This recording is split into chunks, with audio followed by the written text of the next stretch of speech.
What point during like a new album sort of cycle, as you're creating it and getting into like going into market it, at what point do you stop and decide what like the tour is going to look like and set lists and visuals and stuff? Like at what point in the creative process does that start to? Well, I think this was an album that was really like early on in tandem with writing it. I was kind of like drawing up like Pinterest boards and stuff, and that kind of influenced the music. Like I remember, you know, kind of putting together this Pinterest board of kind of like what XOXO looked like to me, and a lot of it was what you're kind of gonna see on the festival stage, like, you know, like the BMX culture in Miami and like the spring breakers and the kind of girls with the ski masks, and it being kind of like this kind of almost like girl gang vibe, and like the XOXO girls. Like I kind of was thinking of that while we were in the studio. So it's been pretty easy in that sense. It hasn't been very like,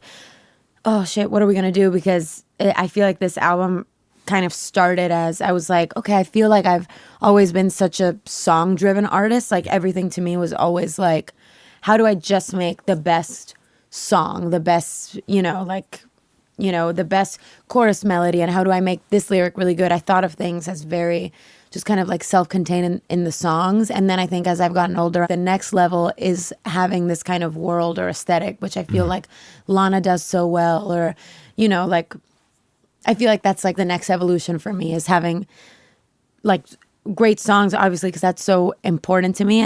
And that's like, obviously, like, I feel like my starting point is just like, if that's the bedrock for everything. Yeah, that's the bedrock for everything. But like, yeah, the songs for you clearly seem like the bedrock. But this album, good songs, but there's definitely... Have you heard it yet? I have. Oh my God. I have. I haven't. What do you think? It's really good. Really? It's really good. Tell me everything. Well, I'll say first time I heard it was with the new single, or the first single. Yeah, I love it with Cardi. Yeah. And it shocked me.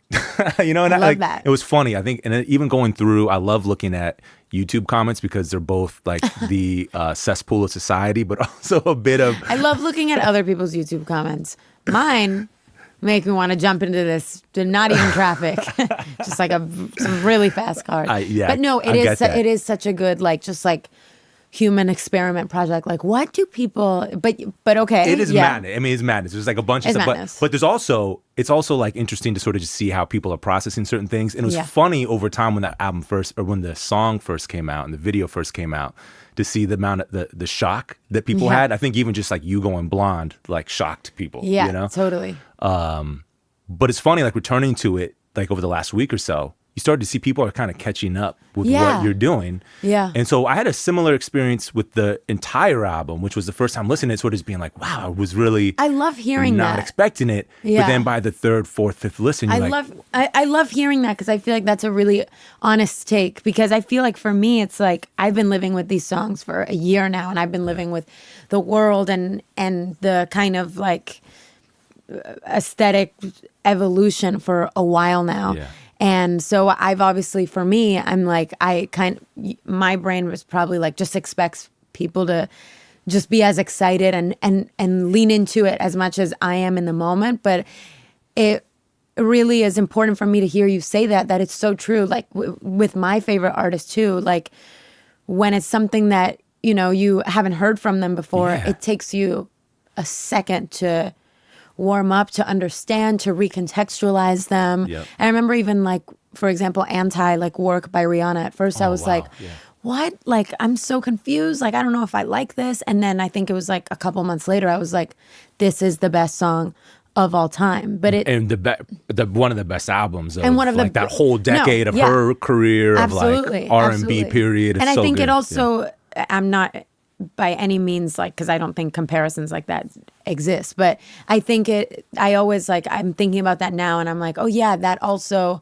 took a second. And I think it's so true when you pivot and you're trying to do like something new, it just like takes people a second, and you like shouldn't take it personally. Absolutely. But also even before hearing the album or the singles, I was super shocked and excited that you were working with El Guincho. Yeah. Because I mean, I've been listening to El Guincho for like a decade now. Really? Incredible artist. Like his artist stuff too. Yeah. His I stuff. love that. Like he's phenomenal. He's phenomenal. And it was like shock. I was like, wait a second. Like she's got like, because she's got interesting taste. Like how did it happen? Because he's not the obvious choice as like somebody in the pop sphere. Yeah, you're a pop. I mean, you're an artist, but you're also a pop star. Yeah. Which I feel like you kind of probably have to work to appease both. But I don't really work to like appease both. And I've never really been somebody who like, I don't really try to cater to what I think people want from me or expect from me. I really just like, every time I just kind of follow my instincts. And, I remember my first album, like I worked with like Frank Dukes, and, he had never worked with like a pop artist before, or somebody coming from like a girl group who was like a pop girl group, Yeah. And I think with Guincho, I think I gravitate to people that take risks and, make kind of like fresh choices. And I feel like he's somebody that has such a like consistent, fresh perspective, especially on like, because I don't even know it. I wouldn't say Rose is like a pop star. Do you know what I mean? Like she kind of exists in her own lane. And that's kind of what I'm working towards, is like, I don't want to be perceived as like a pop girl. I just kind of want to be me, like outside of that. But anyway, back to Guincho. Yeah. I mean, I love like weirdos in the music space. And I love like weirdo producers. I love weirdo artists. And I really try to like always like align myself with the weirdos, because I think because I feel like the weirdos are the ones that are not afraid to take risks. They're not trying to like have, what's been the thing that's working and how can we make something that works like the thing that we know that's going to work. Like I feel like they're the people that are going to make unpredictable choices. They're the people that are going to, drive the label people crazy, because they're like, we know that this is weird. We know that this, is like a leap from the stuff she's done before. And I like those people because they make me also bold enough to follow those instincts in myself. And that's when I feel happiest. I feel happiest when like I make a song like, I Love It or He Knows, where I feel like I've done something different and something that feels like I followed my curiosity than just like having a big song that doesn't like excite me. Does that make sense? Yeah, like when it's something that feels creatively fulfilling and it hits commercially. Yes, totally. I mean, if it hits commercially, no complaints here. But I think if I had to pick one, I feel like I always feel better when it feels like when I just feel proud of it. Yeah. Yeah. But I mean, it felt in so many ways like the pop world was kind of just catching up to you anyways. You grew up, you're Cuban, you're Mexican, you grew up in Miami. Yeah. And it's been incredible to see over the last handful of years the way that like popular culture and pop music has sort of enmeshed with like Latin culture and Latin music, particularly from the Caribbean, Yes, totally. Which so much of the sound of your early records, your earlier records. So it's like, not only is it like a detour from what you've been doing, but it's like kind of like you're deviating also from where popular music is going, and popular music was like turning towards you. So it's like it's a really bold move. Yeah, and it's really I don't know. It was really impressive to me listening to it. That's where you're deciding to go now. This is where you're deciding to go. Well, I think when I'm in the studio, I really am just like, I'm writing for myself and I'm making music for myself. And if I'm just like, oh, this feels like, Havana Part 3, then I feel like I get kind of bored, And I also think like, I feel like this was almost a new take on, for me, like Havana and drawing on those sounds from my culture was like me exploring those parts of myself at that time. And I also was like, okay, what perspective do I have that nobody or other people don't, And that felt fresh at the time. Like at that time, Havana was like, whoa, like this is like super weird because it has this kind of like Cuban, like danzón piano, but it has like these 808s. Like that was like fresh at that time. Now it's like you said, like we hear that a lot. So it's kind of like, okay, like I'm just always like, okay, what haven't I heard that I would want to hear? And I almost feel like this album feels like the other stuff was exploring kind of Latin culture, Cuban culture, sometimes like the Mexican, like mariachi music on my last album, Familia. Yeah. And this one is like more Miami, which I feel like is like, it's like this melting pot of like, you're driving around in Miami and you hear like Afrobeat, you hear reggaeton, you hear hip hop, you hear like a lot of these different things. You still live in Miami, right? Yeah, I still live in Miami. Well, how do you experience Miami differently now from when you were a kid? I think I like it more now because I think when you grow up in a place, you always, I feel like, just don't appreciate it. Yeah. Right? Always. You're just like, this is boring. And I think living in other places and spending a lot of time in LA and spending, not to hate on LA, but you know what I mean? Like, but to a little bit hate on LA. Fine. Hate on my hometown. That's okay. Just hate on my hometown to build yours up. You know what though? It's different when it's your hometown because I get it. Very totally different experience when I'm here. And Miami and LA are very similar in the sense of like people come to LA and they're always like, that's tea. Wow, it's so flashy. It's so whatever. And then I fly to Miami and I'm kind of like, Guilty. This is how people feel coming to LA. Because all of a sudden I'm like, what? Like, me too. I mean, Maybachs everywhere. Yeah, like, I come to LA and I'm like, what? Like, I don't feel like the real people. Like, I don't feel. And you probably the same when people come to Miami. They're like, oh, you're at like Nikki Beach.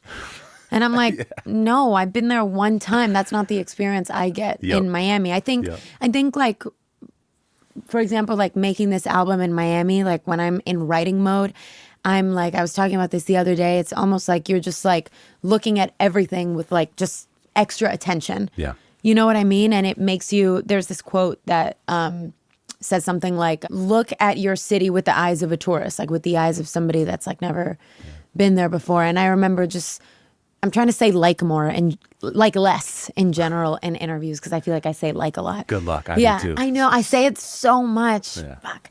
I'm trying not to curse in interviews, so I'm happy you're doing that. Oh no, cursing is that'll be the last thing to go. But the likes, damn, it's just like I just insert it instead of a pause, but I'll just pause. But anyway, I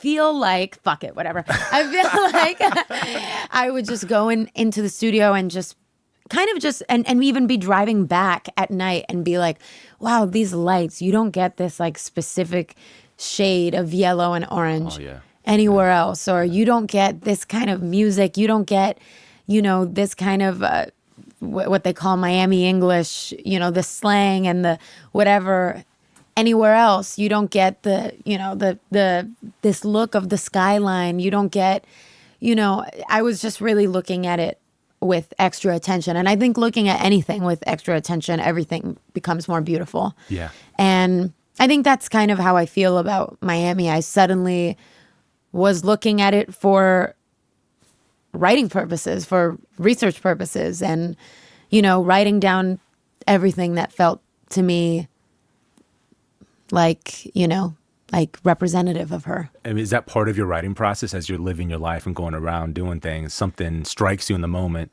Yeah. Take a note. Yeah, but I noticed, for example, like right now I'm in rehearsal mode.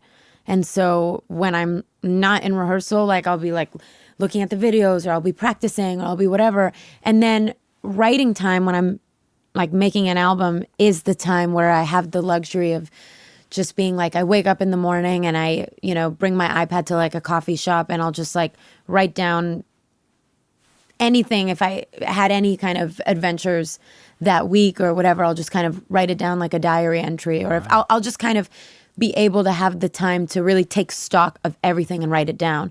But for example, like right now, it's like this whole phase of my life where I'm rehearsing. There could be tons of things I could be writing about if I was making an album. Does that make sense? Yeah. I'm going to ask a lot of just like weird, because I'm obsessed with like the demands of being like a pop star. Yeah. And I know you're feeling like, and that's why I find you so interesting. Kidding. But it's it's like it is a very unique lifestyle and unique from even there's only a certain percentage of people in the world who are in the arts, and even smaller percentage of people who are in the arts and could be considered pop stars. Yeah. So it's like, is there your life sort of is lived in phases necessarily? It is lived in phases. Is there a phase of life that you like more, dislike the most? Like where? My writing phase, the writing phase is my favorite for me. But when for example, if we were in the studio for more than 2 weeks, I would need to take a break and then just live some life because I run out of things to say, because I usually just have thoughts and ideas. And then I'm like, well, I don't have anything else to say because I've been in the studio with you motherfuckers for the last 2 weeks. So there's, I got to go and go on a date. I got to go get in a fight with someone, something, because otherwise, I think the buck stops here. Okay. So it usually is like, for me, that's usually my favorite phase. It's like the year of like writing.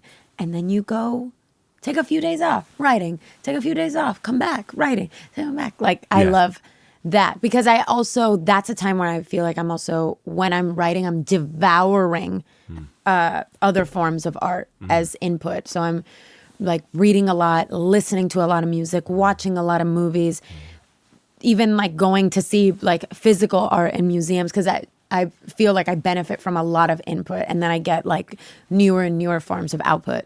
Incredible. What were the forms of, what were you taking in like in the beginning stages of this album or throughout? Like, oh what my were you gosh, I wrote it down to? on my iPad. Can I pull it out? Please, okay. Yeah, incredible. I brought my iPad because I was like, if there's any podcast that I can nerd out and bring my trusty Patty, please. This is the iPad. I wrote down like some of the books and like some of the references and stuff. These are the books that I read. Okay, so Joan Didion and the White Album. Oh, that's a great book. Great book, right? Candy House, Jennifer Egan. Bird by Bird by Anne Lamott. Did you ever read that? It's about writing. Really? Yeah. I'm going to have to check that out. I don't know it. Bird by Bird. My Year of Rest and Relaxation. Metamorphosis by Franz Kafka. Wow, you're reading some Kafka. I was reading some classics, but I was mostly reading, I was reading a lot of Sally Rooney. I was reading a lot of books by girls going through things in their 20s because I was like, I just loved the like inner dialogue and I wanted to have. Hence Joan Didion at like number Hence Joan one. Didion, yeah. Exactly. What else did I write down here? This poetry podcast, Poetry Unbound. I've heard of that, but I love that podcast. It really has taught me so much. These are just like things like kind of guidelines of XOXO. But what? I don't know. Hold on a second. Well, I don't know if you want to hear. That's that's the blueprint? Well, this is just this is just some stuff. Like I remember talking to my therapist a lot about this album kind of being about questions without answers. And that quote that's like Rainer Maria Rilke, that's like Live Your Questions, where it's like letters to a young poet where he's like, I don't know what to do. Like, do I do this with my life? Do I do this with my life? And he's like, don't wait until you know the answer. Live your questions. And I feel like a lot of my songs before were very like, bam, bam. It's like, we broke up and yay. And, my oh my, it's like, he's a bad boy and ooh. And, it's very kind of these neatly. Boxes. Yeah, totally. Whereas I feel like a lot of these songs are almost like zooming in on one moment, which is my favorite thing about poetry, for example, where it's like, I don't know, like 20 somethings is like, it's like, you know what I mean? Yeah. It's a lot of angst. It's a lot of not knowing. A lot of not knowing, totally. And not being sure of yourself. Even I Love It is just like a zoom in on just a very tiny feeling. Do you remember the genesis of I Love It? Yeah, I do. We were thinking about, we had maybe like 50% of the album kind of done. And then one day I was like, okay, well, what would be our track one? Because we were kind of starting to mock up a track list. And I was listening to a lot of Cardi and I played this one song by Cardi called Miss the Rage. You know that song? I don't know that one. So good. But I was just like, whoa, the energy of that. I was so obsessed with, I think I've always gravitated towards synths. And this album, I was like, let's just go there. You leaned in. I leaned in. Yeah. And so Jasper started playing those chords. And then I went in the booth and I started singing the verse, the supersonic in your orbit. Na, na, na, da, na, na, na. It probably wasn't all the words, but I do think supersonic was a word that was in the, because I usually, that's how I write, is like kind of like freestyle mumble and then kind of fill in the words after. Cool. Yeah. And so then I saw the guys and they were like, oh my God. And I was like, yeah, I love it. And the auto-tune kind of did something. And then I like kind of kept singing it. And they were like, yeah, like keep saying it, whatever. And then that's how the chorus happened. And then Gincho put in that Lemonade sample. Right. Because I think he'll probably explain too, like where he was thinking about it. But at that time, we were already like, this is a Miami album. And we were thinking of like people from Miami or Miami transplants or Spring Breakers, and Gucci Mane kind of. Yep. Yeah. Like straddles both of those things, Spring Breakers and Miami transplant. And Yep. yeah. Oh my God.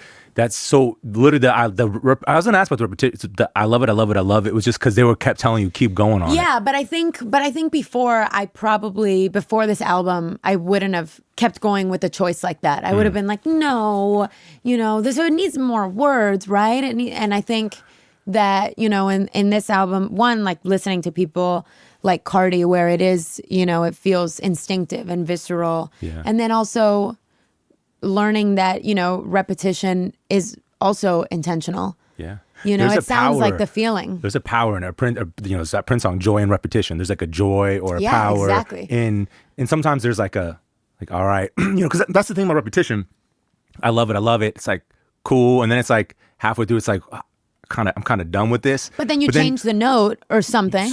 Or you just keep going, and by the end of it, you're like, wait, I'm in. Like, this is incredible. I know. Yeah. It's so true. There's a power. There really is a power in it. Because it hits your body differently. Yeah. Every time you say it. Every time. Every single time. Yeah. What are the ways in which, because you worked with Jasper Harris as well. Yes. And El Guincho. Yes. What are the ways in which they kind of pushed you or took you out of your comfort zone? Oh, so much. They took me out of my comfort zone the whole time. I was like, can y'all just leave me in here for a second? But no, I love that about them. And that's why I wanted to work with them. And I think that's why I probably really expanded my references. And if I would show up and be like, oh, like I love this song, then they would show me, 8 more kind of underground songs that I didn't know. Dope. And I feel like that really, just kind of like expanded, my kind of input folder. Are there any of the names that like they shared with you that are on there? Totally. I mean, I don't think I've really listened to. They are like were massive, massive Cardi fans. Like they talked about Cardi so much, and I think that made me like. Then I started listening to him more, and like, Eam Triplin. Pablo showed me Eam Triplin. I mean, so many people, even like Ethel Cain. Wow. Jasper showed me. They showed me a lot of like, I feel like amazing artists and amazing songs. For example, I remember this one song, Dream Girls, like we were in the Bahamas. We went to Bahamas. And you and El Guincho and Jasper? Yes. Wow. And literally we just barely saw the sunlight. Like we were just in the studio the whole time. I was so tired by the time we left. It was so much, but we got a lot of the album done there. But anyway, this was after like Chanel No. 5 and a lot of the, I feel like, thesis, which Chanel No. 5 I consider kind of like the thesis statement, like the centerpiece of the table that is XOXO. Wow. And for example, like we were working on Dream Girls in the Bahamas, and I would write the verse or whatever, and they'd be like, yeah, like it's good, but I feel like it's like, I don't know, it's like Chanel No. 5, like you did that, like I feel like there's like this bar now. And I did like maybe 3 more versions of verses, and I was like, at some point I was like, they're just hating, like what do they want from me? But they were right, and I pushed myself, and I got the verse that I got like out of Dream Girls, because I feel like they are consistently challenging me and pushing me to be like, it's good, but it's not excellent. Right. Everybody needs people like that, like that's like that kind of, we constantly had that creative tension where we were always, getting into little things, but in a good way, because I think it constantly pushed me to be better. And I tell them this all the time. Like I was like, you guys have made me a better writer and a better artist. And, Was that a typical way of working in the studio for you before? Like, would you have those kinds of dust ups with collaborators, producers, writers in the past? I did with Frank for sure. Like I think that push and pull it's important because it's so easy for things to just be, and it can happen even with yourself. It can happen with myself where I can be like,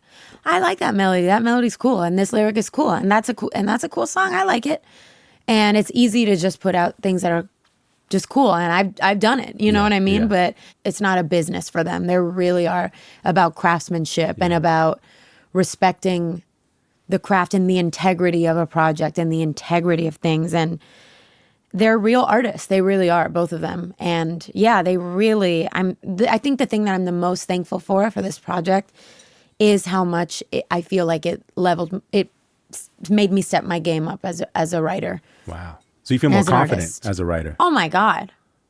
Yes.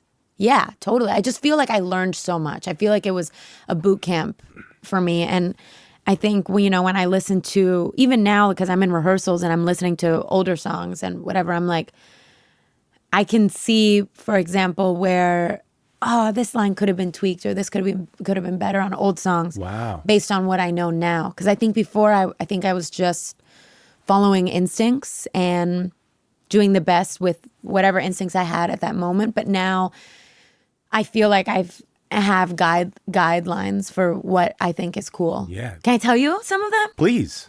And I was just thinking out loud. I was like, I feel like I became a big fan of just like show, don't tell. Show, don't tell. How do you think that comes up in the album? Like instead of being like,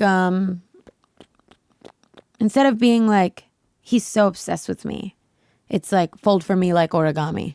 Oh. Does that make sense? Yeah. That's a way better line. That is a way better line. But I hope that doesn't sound obnoxious because what I'm saying is before I probably would have said things like tried to be like, I follow this Instagram account called The Paris Review. And, And I think Greta Gerwig said something like the only way to make something universal is like to make it as specific as possible. Yes. And it's right? Yes, absolutely. And it's like Taylor has been saying that for such a long time, and rappers have been doing that for such a long time, where it's like, and Gincho is like a huge hip hop head. So he would always tell me, I would come in with my perspective of like probably more pop songwriting, which is like beginning of the story, middle of the story, end of the story. And he'd be like, in rap songs, it's like, you're in this scene and now you're in the car and now you're in the bar and now you're here and now, there's a glass and now there's shoes and the shoes are beige and now there's like, it's like all sensory and colors and painting all of these different pictures where it's like a movie that you can see in your head and like these flash cuts. And I learned so much from that. And I learned so much from rappers and hip hop, and the way that I saw Jay-Z said something that SZA reposted yesterday, which is like, when people are like, I don't know, like Paul McCartney is one of the greatest writers of all time. I think Biggie Smalls is too. Yeah. Where it's like and I think Paul would probably agree with that. Yeah, totally. Yeah. I don't even think he said Paul McCartney. I think he said somebody else, but I can't remember. But it's like, just like it's like poetry, and because poetry is so sensory and visual. And I don't think I was conscious of that before. I think like coincidentally, my favorite songs that I've ever done before, like First Man, from a writing perspective, I'm like, I'm so proud of that song. Lola's great too. Thank you. Or Used to This that I did with Phineas. Yeah. There's like, they're very specific, and like the calluses on your fingers. Like every time I was like, this is one of my favorite songs, I did that. That's a good point. Yeah, that's a great line too. There's calluses on your finger, and then, I forget how long ago, but now I feel them on my face. And and I admired them from a distance. Now they're on my cheeks. And I think Phineas and Billy do that a lot too. But I think this album, I was really like, this is what I like. Mission statement. This is We're my doing shit. this. This is my shit. Sally Rooney does it. Joan Didion does it. And I just, I was like, this is the show don't tell album. I don't want to do these universal statements. I want it to be as sensory as possible, which is why I think Chanel No. 5 is my favorite song that I've written, because I feel like it is written from that kind of like rap perspective where it's just like omakase, shibari, whoop. There we go. Ad-libs. Yeah. Yeah. It's like all these different pictures. No, so that's why that's like the mission statement of the album for you, Chanel No. 5. Yeah, because I feel like it's like it has I feel like all of my tastes and all the things I like coming together, which is like this like kind of whimsical, alternative, weird thing, and then like hip hop in one song. Were there other kind of guidelines you kind of wanted? Yeah, I feel like show don't tell was one. Right. I think the sensory thing was big. There really is a visceralness like to the album, and it's, you know what's funny, I hadn't really thought about it, but you know, we always talk about like the album and then the visuals, and then we think about them as these. I think because there are visuals, and going back to MTV or whatever, there's always visuals. You can rely on the video to provide the like. This is what this is how I'm seeing. This is how you should see the song, you know. But what is cool about this album is like you're able to see the song before you see any visuals. You know, there's and I think visceral. Honestly, I think that I was listening to so much rap, and I think that probably influenced, because I love melodies and I love like pop melodies. Like I love a melody, but I do feel like I love when a rap song comes out and I like go on Genius and have to be like, what is this? What is this? There's like so many things, like tangible things. Were you like a big hip hop fan growing up, or not as much? I was, but I think I leaned into it more for this album because also Gincho and Jasper were showing me so many more things too. Yeah. And I think when you're making an album with people, you kind of, obviously it's like, it's you, but you're also in the room with these people like 10 hours a day, and you're going to be talking about your favorite songs, and wherever there's overlap, you know, like I feel like they're such huge like hip hop and rap lovers. Like I think we kind of like, that's what your love of melody, their sort of sense of like really like deep love of knowledge of hip hop. Yes. Kind of blending those two things. Exactly. Totally. That's amazing. Totally. Talking about your love of hip hop, going on Genius. Yeah. Drake is on 2 songs on the album. Yes. But how we feel about this Drake? I mean, Drake is kind of, it's going through a hard time right now. I obviously have huge respect for both of them, but I also, something that's really important to me and my friendships and as a value is loyalty, and also and speaking the truth about people that you know. And I really will talk all day about how generous he was to work with, like throughout this whole process, how much he really is a true music lover who was like, oh, like, you know, I want to like hear your album and I want to see the video and I want to contribute something, and I'm so excited about what you're doing, and and genuinely like, you know, does not need anything from me, but is I feel like always, you know, puts other people on. So I DM'd him. Yeah. I was like, hey, I would love to play you my album. He was like, I'd love to hear it. And so then we met up and I played him my album, and it was kind of like a little bit more in the rough stages, but I played him Chanel No. 5. I played him I Love It. I played him 20 Somethings. And he played me some of For All the Dogs. Wow. And I was like, I remember having this moment where I was like, wow, this is crazy, because I listened to Drake before I was even famous or whatever. Yeah. Famous is a lame word, but you know what I mean. Yeah, yeah. You got famous young. I mean, before you were famous. That's your truth. You were famous. Yeah. We're standing on our truth. Yeah, that's right. So anyway, then I think it was like a couple weeks later, he sent me this kind of demo, this Hot Uptown. Wow. And he was like, what do you think about this? I kind of think this could be sick. And I was like, oh my God, I love it. And I went into the studio with Pablo in Miami. And I was like, I am not wasting any time. And I wrote my parts, like whatever. And then we kind of cut back and forth to make it sound like a duet and sent it to him. Wow. And he was like, hard in all caps. And I was like, did it.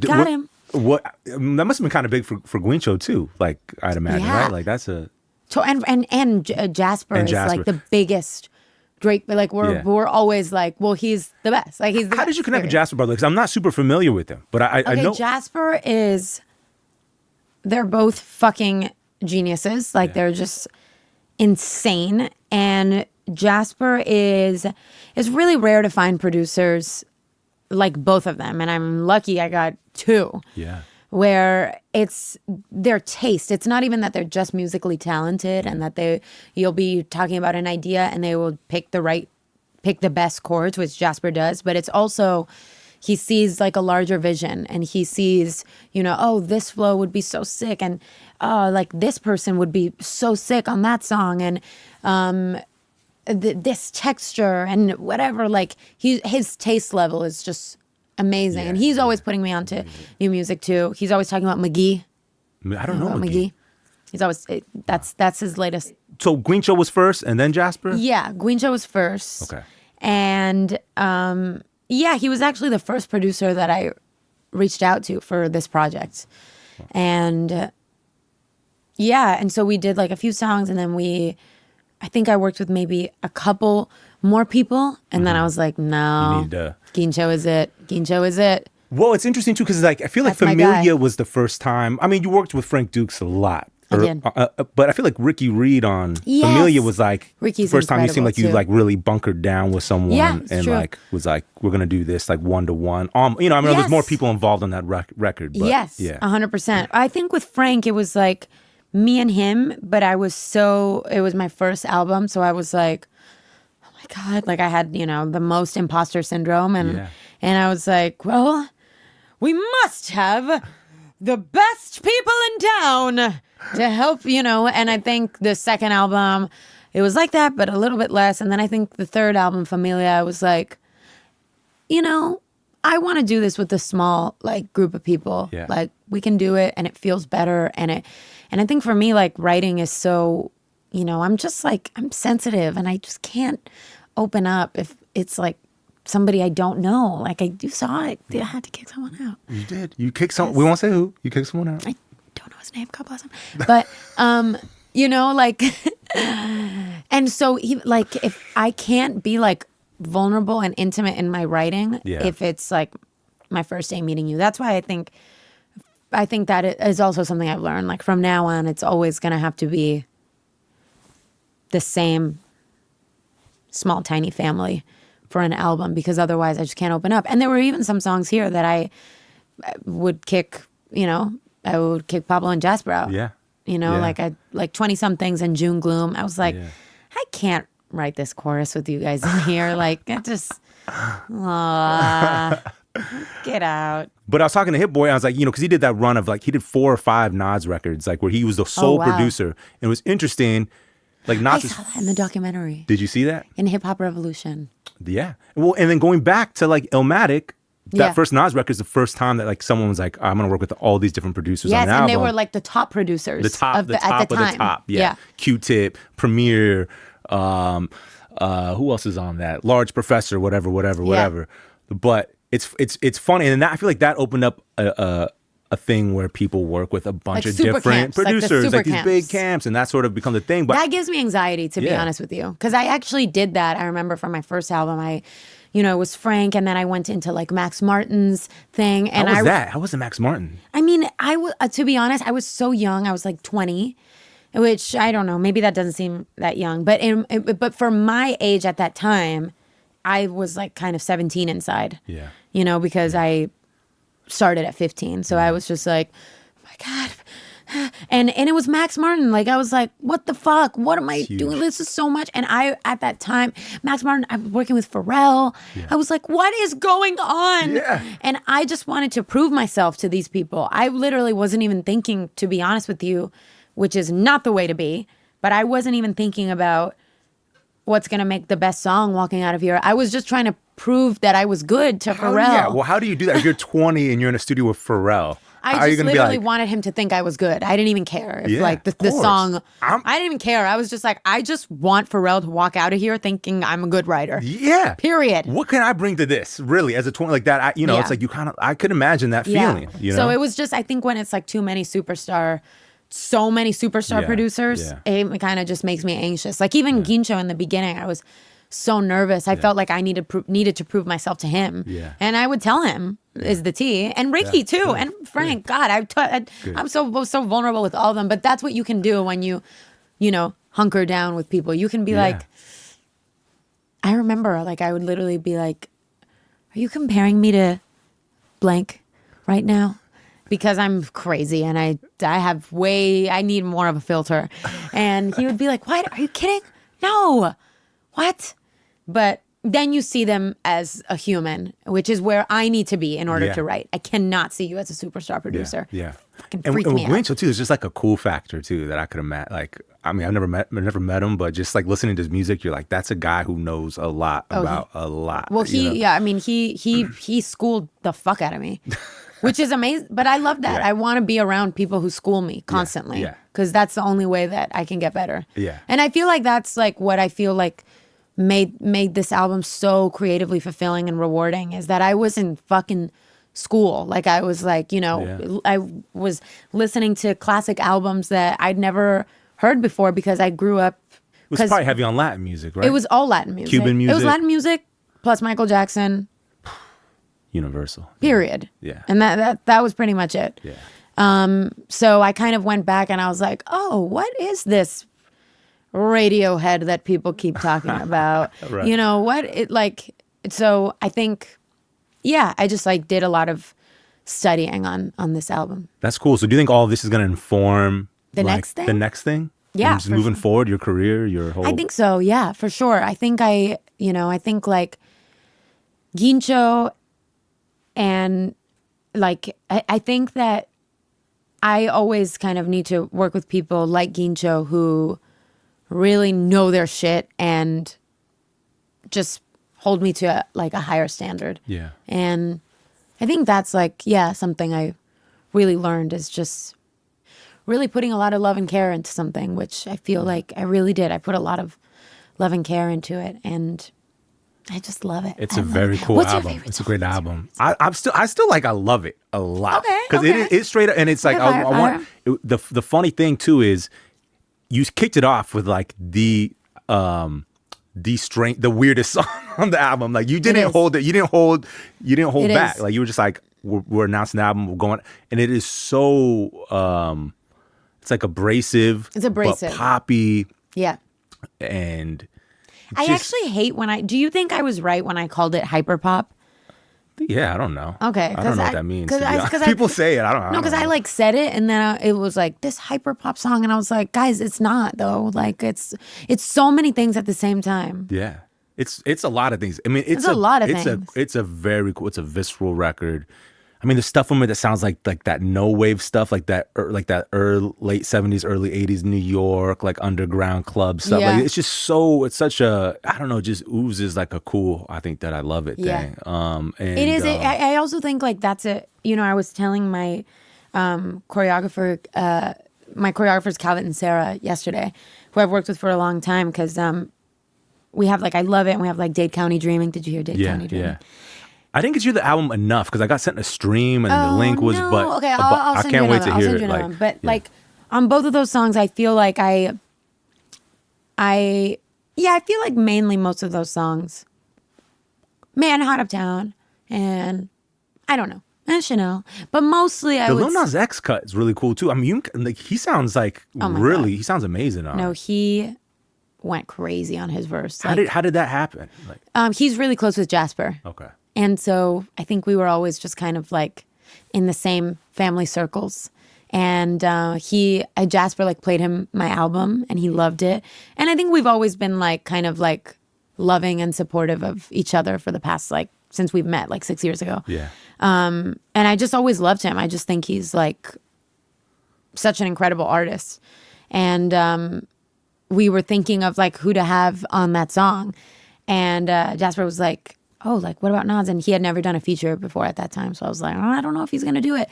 But we asked, and we were so excited about the idea of like us both singing about the same guy or fighting over the same guy.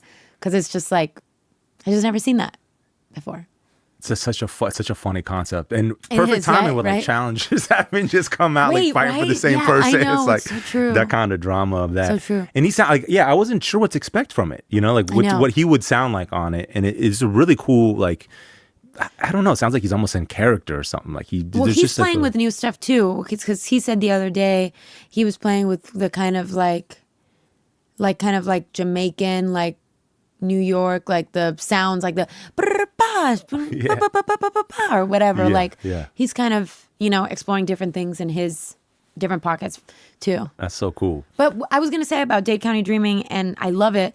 I feel like those were feelings that I always put on other people's music to tap into, like this feeling of like bravado or cockiness or like, which I feel like rap gives you, like this feeling of just like, can't fuck with me. Yeah. You know what I mean? Those songs have that. And yeah, I'm just like excited that I get to I feel like I'm able to embody that now in my own music. I love it. Have you had a chance to go to Cuba? I was born there. But like back when I was 14. when you're 14, you went back. Yeah, I was 14. What was how was that? I haven't been able to go again just because like passport issues and stuff like that. But it was like right before I auditioned for X Factor. And my grandma was still living there at the time. Now she lives in Miami. Cool. And I had tons of family there. I still have family there, but a lot of people have come to Miami now, thank God. Yeah. Honestly, what I mostly remember is like I was like obsessed with Justin Bieber at the time. They had no internet. Yeah. And like they only had like a email app and like solitaire, but they had no internet at all. So when the whole world was obsessed with like Justin Bieber, they're like, we don't know who that is. And I was like, no, guys. Justin Bieber. Now they know. Now they for sure know. I don't know. I haven't been back, but yeah, the situation is rough. It's bad. I was there a few years back. And, were you? Yeah, what was your experience like? Very, very strange.